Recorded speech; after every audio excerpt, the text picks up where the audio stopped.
I'm beginning to see that keeping up with the daily schedule of recordings that I've committed to with this course, that's kind of tough. As the day-to-days of business eat up time, I can see that I've got to cram things in sometimes. And so, if wonders and miracles can happen, I'll keep this one short.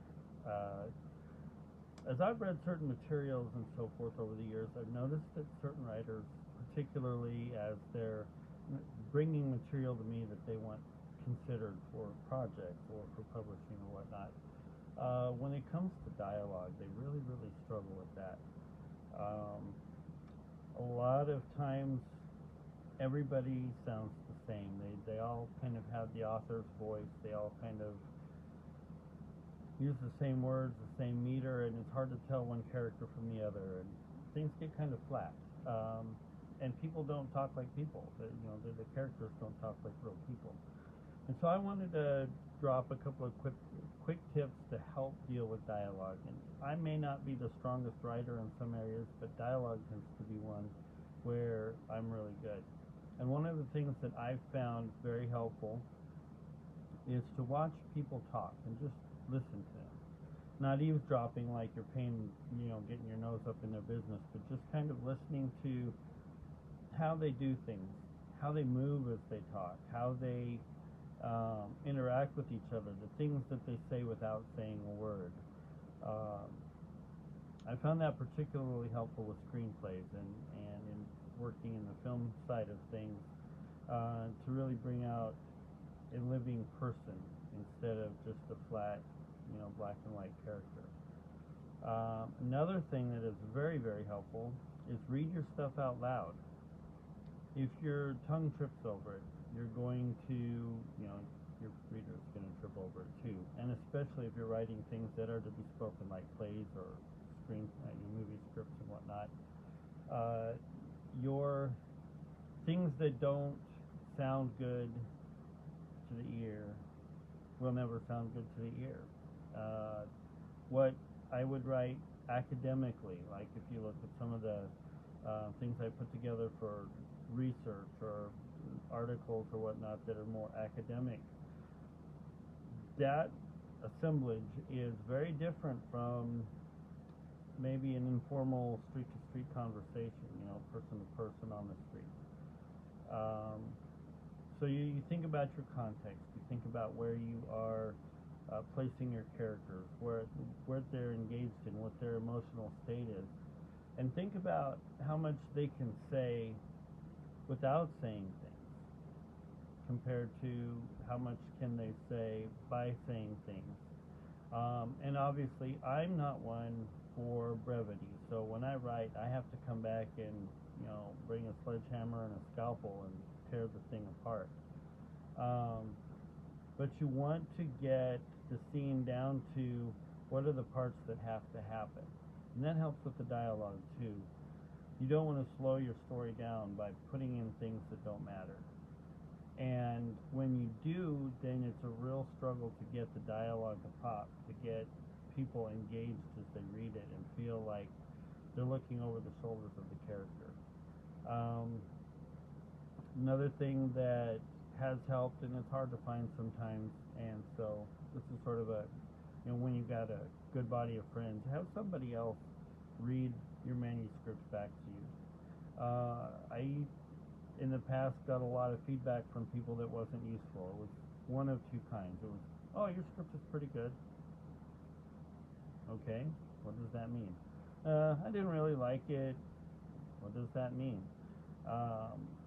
But when you get people to read it out loud and they're having to take what you're saying and put it out there for real, you don't really even have to ask their opinion. You can hear plain as day what's going on. That's a little tougher to pull off when you're writing a novel and you're sitting in a cabin in the woods. Movies can help, but they have to be well written, and a lot of them aren't amazing, which is why a lot of them don't win Oscars, right? So just pay attention. I think that's the biggest thing. Sit in the corner in a coffee shop, sit on the bench at a place of employment, When you go to get services done, like your nails or your oil changed or whatever, just listen to people.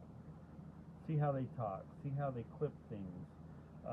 See where they throw in a little bit of sparring to kind of liven things up, and maybe a little laugh or a little, um, however people do. That'll give you ideas for how you can take your dialogue to the next level.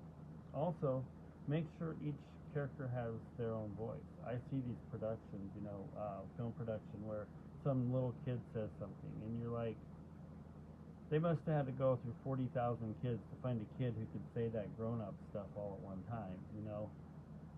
Let the characters talk and be like they are. A character who grew up on a plantation in the 1840s South is not going to sound like somebody who grew up in 1920s New York. They're not going to say the same things. They're not going to say things the same way. So think about the context of your character. What influences do they have? What culture do they live in? How would they say things? How would they hear things? What kind of mannerisms would they use? All that goes into the dialogue part. When you create color, you're talking about a scene where it's very intense but low key, and maybe a detective with somebody they suspect, right? And they're sitting at a table in a diner or on a train or something. Somebody's got a glass of something, coffee or vodka. Somebody else is playing with a pen, just the little things that go into your story that help add a little spice and color to it, and help the dialogue bounce along in a really natural way, that the pauses and the glance-aways and all of those things, how they build up that scene.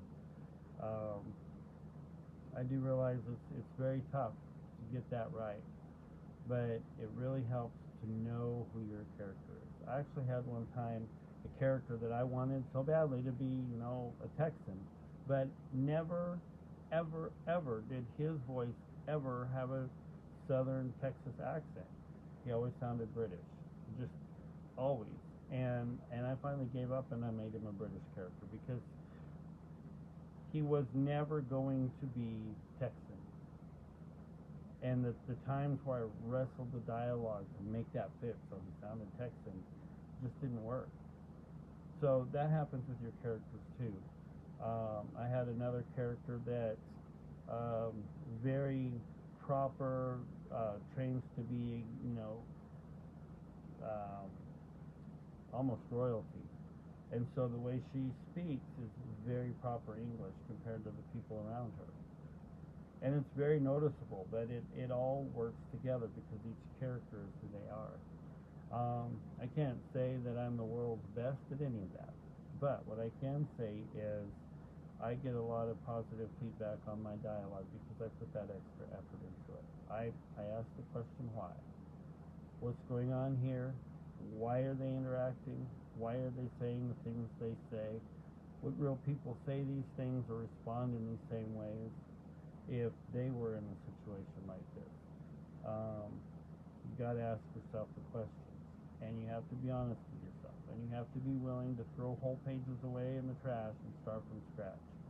It's just part of the writing process. But if you put your heart into it and you put the work into it, you can craft something that people love to read. And at the end of the day, that's why we write. We write something we love, and we want to share that with others that will love it too. So, my tip for today, if you have a book or manuscript that you're thinking about publishing, you can reach out to me to consider that. Alternatively, something many people don't consider, but I can help with this as well. If you want to skip all that and start your own publishing company like I did, create your own brand around your story, your business, and whatnot, I can help you with that as well. So reach out, drop comments, share this, like and subscribe, and we'll keep it all coming. Have a wonderful night.